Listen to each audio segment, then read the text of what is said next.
کہتے ہیں کہ جب انسان پیدا ہوتا ہے تو اس کا رزق لکھ دیا جاتا ہے.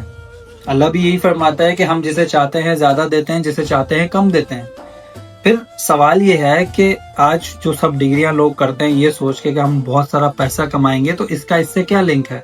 تو ان ریالٹی علم کا رزق سے کوئی لنک نہیں ہے. علم انسان خود حاصل کرتا ہے اور رزق جو ہے وہ مقرر ہے.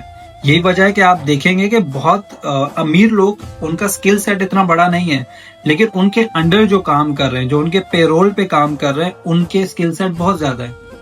یہیں سے پتہ چلتا ہے کہ علم کی تقسیم الگ ہے، رزق کی تقسیم الگ ہے. اللہ تعالیٰ نے کسی کو زیادہ رزق دیا یہ دیکھنے کے لیے کہ کہیں یہ رزق لے کے گمراہ تو نہیں ہو جائے گا، اور کسی کو کم رزق دیا یہ دیکھنے کے لیے کہ کہیں یہ کم رزق دیکھ کے مایوس تو نہیں ہو جائے گا، شکوہ تو نہیں کرے گا. تو دونوں کے لیے امتحان ہے، جس کو زیادہ دیا اس کے لیے بھی، جس کو کم دیا اس کے لیے بھی. اب آتے ہیں کہ اگر علم حاصل کر رہے ہیں یہ سوچ کے کہ بہت پیسہ ملے گا، تو پھر یہ کہ یہی وجہ ہے اس سوسائٹی میں ڈپریشن کی. ہم یہ سوچ کے سکلز حاصل کرتے ہیں، علم حاصل کرتے ہیں کہ یار یہ پڑھ کے، یہ سکل سیٹ بنا کے ہم بہت سارا پیسہ کمائیں گے، اور جب ہم وہ چیز اچیو نہیں کر پاتے تو ہم ڈپریشن میں چلے جاتے ہیں، کیونکہ بیس ہی غلط ہے.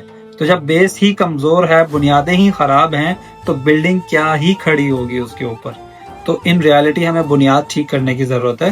علم اس لیے حاصل کریں کہ آپ اس دنیا سے اپڈیٹڈ رہیں، اس دنیا کے ساتھ اپڈیٹ ہو کے چلیں، ایفیشینٹ رہیں، افیکٹو رہیں، اور سب سے امپورٹنٹ چیز آپ کو صحیح اور غلط میں ڈفرنس پتا ہو. That's it. یہ نہیں کریں کہ یار یہ پڑھ کے میں بلینئر ہو جاؤں گا. کیوں؟ کیونکہ رزق اگر آپ کی تقسیم میں ہے تو آپ کو ملے گا. محنت کرتے رہیں، بٹ اگر آپ کی تقسیم میں نہیں ہے تو آپ کو نہیں ملے گا.